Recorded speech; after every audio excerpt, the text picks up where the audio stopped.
This is ProBlogger. Hey there, it's Darren from ProBlogger here. Welcome to episode 184 of the ProBlogger podcast. My name is Darren Rouse and I'm the blogger behind ProBlogger.com, which is a blog, a podcast, an event, a job board, a series of ebooks and numerous other things, all designed to help you as a blogger to start a blog, to create great content that's going to change the world in some way and make your audience's lives better, and to build that audience to the point where you're able to make a profit from your blog. You can learn more about ProBlogger over at ProBlogger.com. Now, in today's lesson, I want to get a little bit personal. I want to talk about some of the things that I've been doing over the last month or so to increase my blog's income, to increase the profitability, particularly of my main blog, Digital Photography School. And in particular, I want to share with you two different strategies that I've been working on with my team there that have worked well. I'm actually going to talk a little bit about three different income streams. One of them is AdSense, the Google's advertising network, although what I share will probably be relevant for other advertising networks too. I want to talk a little bit about affiliate promotions and also selling our own products. So if you monetize your blog in any of those ways, today's episode will be relevant for you. You can find today's show notes over at problogger.com/podcast/184. Creating great content, finding an audience, building engagement, monetizing your blog. This is ProBlogger. What are you doing on your blog this year that you've never done before? That was a question that I asked in the ProBlogger podcast listeners group on Facebook this week, and the responses that you as a community shared with me were fascinating. Now, the reason I asked that question, what are you doing this year in your blogging that you've never done before, is that I've become more and more convinced lately that many of us as bloggers fall into patterns and habits as bloggers that can limit what we achieve. And one of the things that I strongly believe, and I've always believed this, but I needed to relearn it again recently, is that if we want success with our blogs, we need to be willing to do new things, to experiment. If we want to see increased traffic on our blogs, we need to promote our blogs in new ways. We need to let that evolve. And if we want to build income on our blogs, we need to constantly be trying new things in that area too. Now, you've probably heard the definition of insanity that often gets attributed to Albert Einstein. He was said to have said, the definition of insanity is doing the same thing over and over again and expecting different results. Now, I've heard that quote attributed to numerous people, but whoever said it, smart person, because there's truth there. If we want to experience new, good things in our lives, we need to be willing to step outside of our comfort zones and live in new ways. To live our lives exactly the same way year after year and expect new things to happen to us, there's really not much sense in that. And the same is true for our blogging. Anyone who's been blogging for a while now will know that it's very easy to fall into patterns and rhythms and habits of doing things on our blogs that are just the same year after year after year. It's very easy to almost see what we've built as machines, as something that we need to continually feed. And we've always done it that way, so we'll continue to do it that way. And as a result, even though some of those habits start out for good reasons, we can end up actually seeing our blogs, our businesses plateau or even slump. And you know, to be honest with you, last year, that's what happened to me. I had the realization at the end of last year as I looked at the stats of my blog in terms of traffic, but also in terms of profit, that perhaps I'd become a little bit complacent. Perhaps I had allowed some of the patterns that I built into my blogging to stagnate a little bit, and I'd become a little bit lazy in my approach to blogging. And particularly, that was the case in how I monetized my main blog, Digital Photography School. Now, since 2009, I've monetized Digital Photography School with three main income streams. Previous to 2009, my income had largely been about AdSense, and that's continued. So that's the number one income stream on the site. Not in terms of size, it's not the largest, but it's been a consistent, good part of the income of Digital Photography School. Another area is affiliate promotions. We tend to promote ebooks and courses and memberships of other people and take an affiliate commission. And the third way that we we monetize DPS is through our own products, initially through ebooks, some courses that we've developed, and also some Lightroom plugins, some software. So we have these 3 income streams on the blog. Now, I've become a little bit complacent in each of these areas. And whilst I've always believed that we need to constantly be experimenting, and I talk about it on the podcast all the time, in terms of monetization, I hadn't done much experimenting. I hadn't changed things up for quite a while, particularly with the AdSense ads. AdSense, if you've ever done AdSense on your blog, you'll know that you put a bit of code into your sidebar, you might test it a bit in the early days, but then it's pretty much a set and forget type thing, and it's very easy to just allow it to sit there on your site. And it seems almost like passive income, but unless you tweak it, unless you're willing to experiment with new things, you can see diminishing returns on it. So in all of these areas, I've kind of become a little bit complacent. And so last year, at the end of last year, I looked at the stats of how much the site had earned. And whilst it had been a really good year, a profitable year, a year that had paid for our mortgage and enabled us to take holidays and all of that type of thing, and we had a profit, it was a lower profit than the previous years. And there were a number of factors at play, but one of the main reasons that I identified for this small slump in our income was that I'd become complacent. And I realized that it was time to shake things up on Digital Photography School a little bit and to try some new things, particularly with monetization. Now, the year before, I'd shaken things up quite a bit in terms of driving new traffic to the site. So we did some SEO on the site. We'd really shaken things up in terms of getting more email numbers, subscribers, but I've become a bit complacent on monetization. So there's been a number of things that we've been working on this year on Digital Photography School. And today I want to share with you 2 of them because I think they kind of cover most scenarios in our listenership.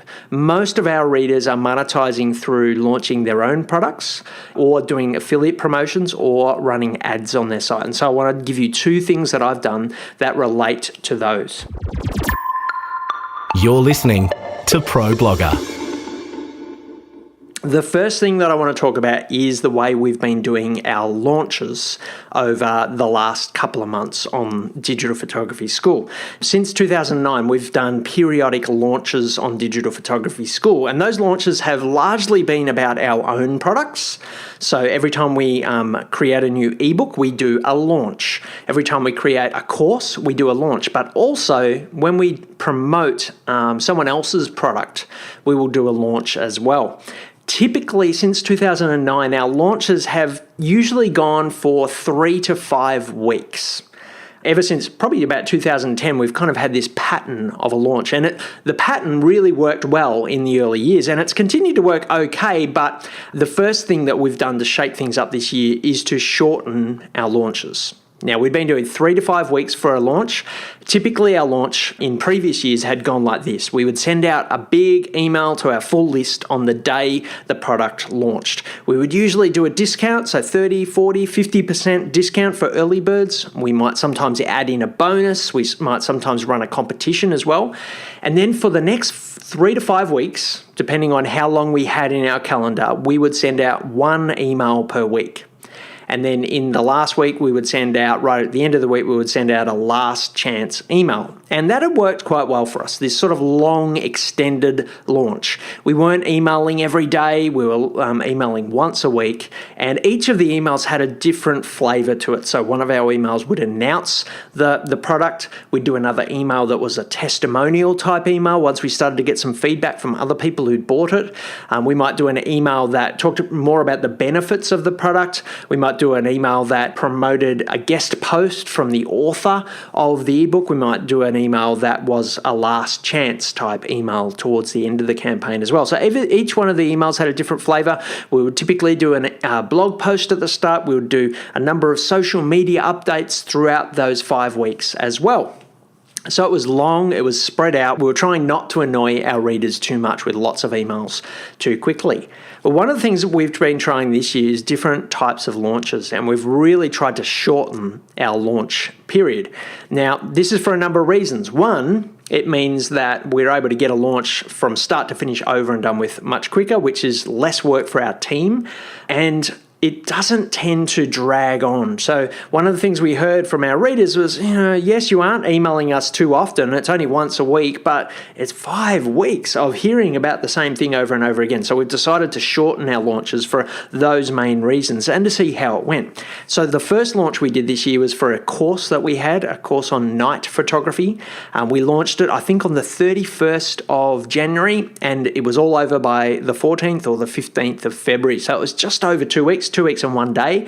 And in that time, we ended up sending, I think it was 4 emails. So we ended up sending almost as many emails, but we really shortened the space of that. In the first email, we said this price is only going to last for the 2 weeks. So we built that urgency right from the start. And in previous launches, we would build that urgency towards the end of the launch. And it really worked a lot better. So we still did very similar types of social media updates. There were less of them because it was over 2 weeks, but there was a little bit more urgency in them as well. We also built into our launch this year a ticker, a counter, with a countdown for how long the launch had to go, so people could see how long that price was going to last. That was both on the sales page, but also on the rest of the site. We had a bar that would appear at the bottom of the site that was counting down, so anyone arriving on the site would see that something was happening as well. And I think that probably helped quite a bit as well. But definitely making a shorter launch worked well. The other type of launch that we've done since, we did this a couple of weeks ago now, was an affiliate launch. And this launch went for 5 days. So it was even shorter again. 5-day launch. And it was a bundle of products, photography-based products that we promoted that someone else had put together. Now, I was nervous about it being a 5-day launch, a 5-day campaign, because we typically were going 5 weeks, and then we'd done a 2-week one and we were like, oh, this is the jackpot. This has worked very well. But how's 5 days going to work? But we had no say in that. The partner that we were working with, that's what they were doing. So we promoted it for a 5-day launch. And there were a number of reasons why that particular promotion did really well. For one, it was a great product. It was $4,000 worth of products for, I think it was less than $100. So it was a big discount. But I think it being a short launch worked really well as well. And we sent out a number of emails over those 5 days. Again, I was nervous about that. Sending so many emails in such a short period of time, was it going to annoy our readers? And I'm sure it did for some of our readers, but we were amazed how few unsubscribes we got from that particular campaign over those 5 days. So again, that one worked really well. So short, sharp launches is a new strategy that we've been trialing. We've so far done a 2-week launch and a 5-day launch. We will probably do some other experiments with different lengths of launches as well. But I will say, so far, the signs are really good. And it's now, as I record this, on the 8th of March, my wedding anniversary, my mum's birthday. Happy anniversary, darling, and happy birthday, mum. But it's been the best start to the year that we've had for many years. In fact, it may be the best start to the year ever we've had in terms of affiliate income and income from our own products as well. So if you haven't been playing around with different types of launches, change things up, see how they go. Try something shorter and sharper and more intense. And if you've been doing short, sharp ones, maybe you want to try something that's longer. I'm not saying that short is the only way. I'm saying experiment with it. The other reason I think it works to change things up is that your audience can become aware of the pattern of your launch as well. And the reason I know that is that occasionally I'll get an email from one of our readers saying, I know you usually add in a prize, or I know you usually, these launches go for a few weeks. Do I have enough time up my sleeve to make this decision? And whilst there's probably some positives of your readers beginning to know what your rhythm is, I actually think there can be a bit of complacency as well, and maybe your audience become a little bit blind to the techniques that you're using. So change things up, see what works, try some new graphics on your screen, try some new social media strategies as well during your launches. You might just find that you unlock something that really works well. One of the things that we've been trying in addition to a shorter launch is sending a very last minute email as well. So we've been sending out an email as the last email in our campaign saying you've got 4 hours left in this campaign. And I was nervous in doing a 4 hours to go type email because I'm like, well, what if someone gets it 6 hours after we send that email? The launch is already over. But that email in both of these last 2 campaigns that we've done has generated more sales than any of the other other emails in our campaign as well. So last minute emails can really work very well. And for us, in both times that we've used it, it's been a very short email. It's almost been like a courtesy type email. Didn't want you to miss out on this. There's 4 hours left. Check it out here. And that has worked really well for us as well. So that's the number one strategy. Play with different types of launches. Reinvent your launch sequence. Don't become complacent. You'll learn so much by trying new things. Creating great content and building your audience. This is ProBlogger. Number one, reinvent your launch sequence. Number two is about our AdSense. I did an AdSense audit on the site. One of the things I'd realized with AdSense is that I really hadn't played around with new types of positioning for ads for quite a long time. I think we redesigned Digital Photography School about 3 years ago now, and that was the last time that we changed anything with our AdSense account. That's a long time. That is a ridiculously long amount of time. I should have been tweaking and playing with that for quite some time. Now, the reason I hadn't been playing with it is that AdSense isn't our biggest income stream. It's been something I've used since 2004, I think, AdSense. And it's done really well for us over that time. It's just a slow burner, but I really hadn't changed things for about 3 years. And so I decided that we needed to do a bit of a review of that and really dug into our stats, worked out what type of ads were working well for us.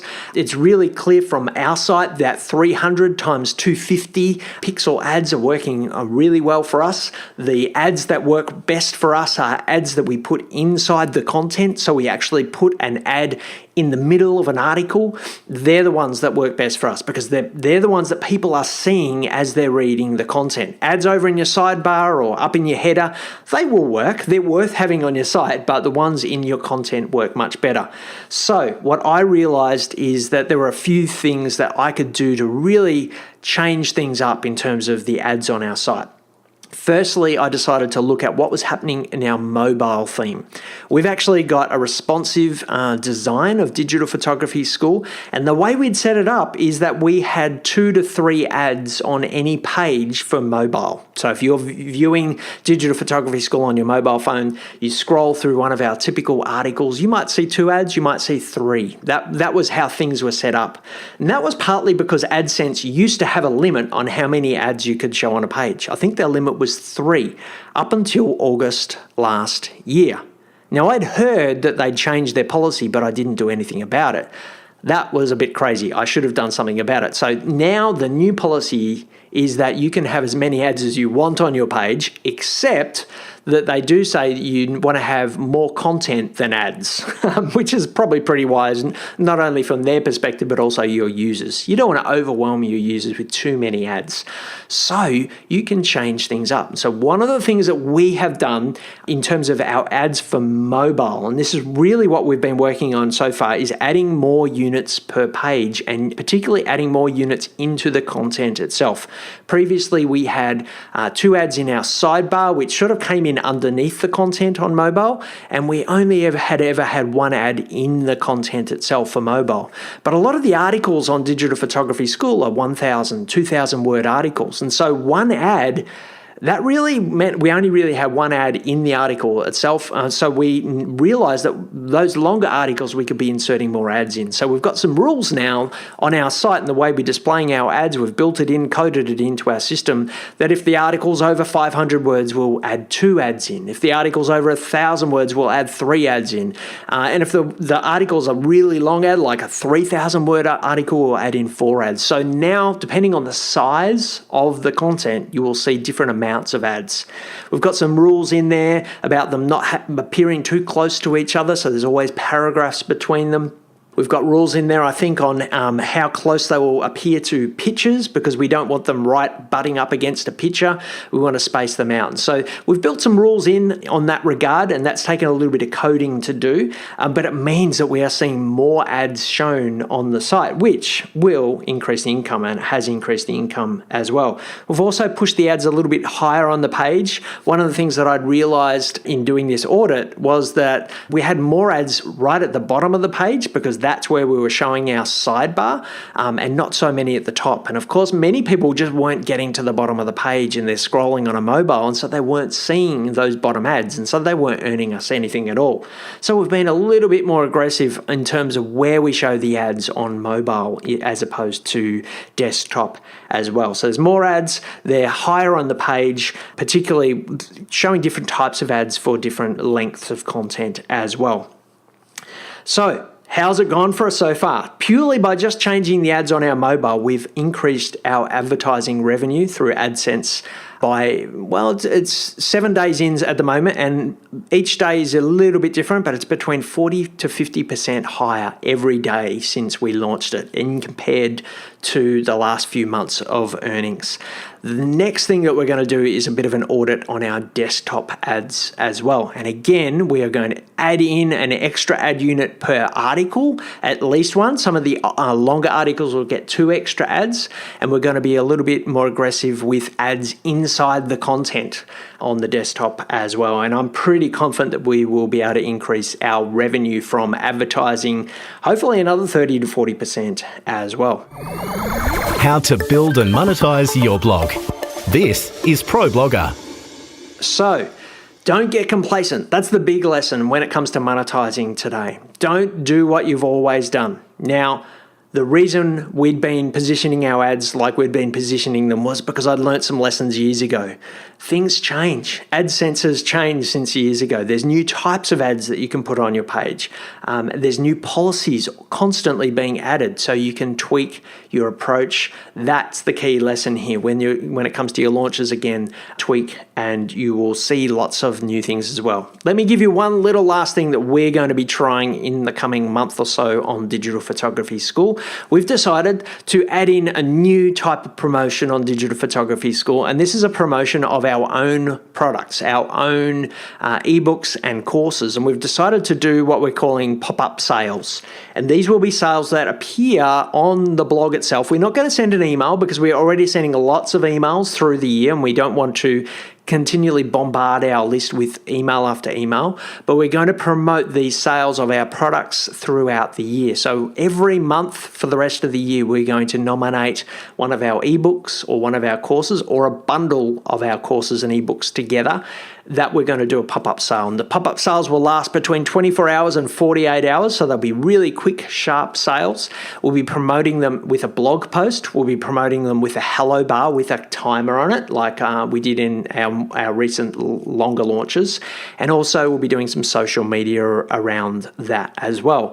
And the idea here is to, I guess, bring a bit of attention to one of the many products that we have sitting in our store. We find that typically on every day we might sell one of a certain ebook. So over a month we might sell 30 of each of our ebooks, which is great. That's nice little bubbling income that comes along. But I guess the question is, how could we shine a little bit more light on those products that just sit there to increase the long tail income from those as well? So those pop-up sales will test some different percentage off type deals. We'll test some different bundles of products as well. And it's really just to try and increase some of that. So I don't expect that those pop-up sales are going to bring in a massive amount of income like as if we sent out several emails. But I'll be very interested to see what we can generate in terms of those, just to bring up a little bit of the income from day to day as well. There are a couple of things that we've been trying on Digital Photography School. There's lots more going on behind the scenes as well that I'll continue to report back to you on. But I'd love to hear what you are trying.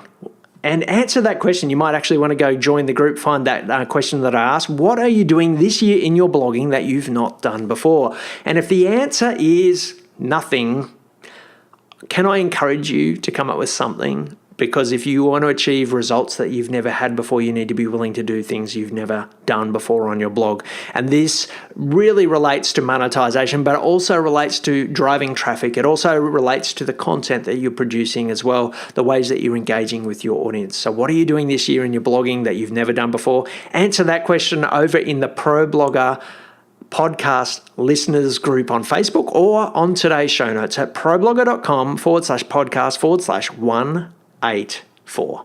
Thanks for listening. Head over to the show notes where I'll have some further reading for you as well.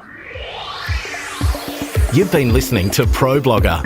If you'd like to comment on any of today's topics or subscribe to the series, find us at problogger.com/podcast. Tweet us at ProBlogger. Find us at facebook.com/ProBlogger or search Pro Blogger on iTunes. Before I go, I want to give a big shout out and say thank you to Craig Hewitt and the team at Podcast Motor who've been editing all of our podcasts for some time now.